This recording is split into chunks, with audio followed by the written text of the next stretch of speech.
Even with the substantial efforts by the Uganda Revenue Authority and enforcement authorities to regulate tax compliance, a sharp rise in illicit products mainly from South Sudan has seen the British American Tobacco Uganda register a 25% drop in weekly sales. The overall volume of the crop was also significantly lower than expected because of the low export volume as well as unethical competition among the industry players. So we're still seeing elevated levels of illicit trade in the market, which is negative both for us and our shareholders, but also for government, because government revenues are impacted.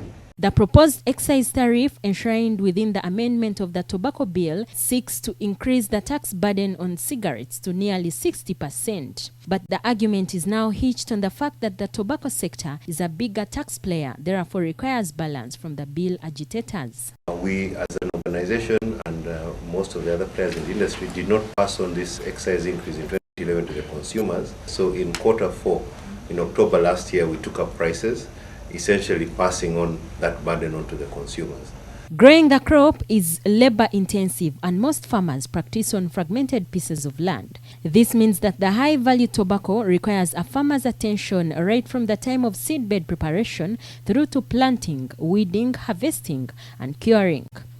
Since all their time is consumed by tobacco, most of these farmers rarely grow food crops and other cash crops, thus predisposing their families to hunger. During the British American Tobacco Uganda 13th Annual General Meeting, emphasis was held on executing plans to recover the lost cigarette market share. The engagement of Ministry of Trade, Industry and Cooperatives and other players to ensure streamlining of tobacco growing sector is another area of concern.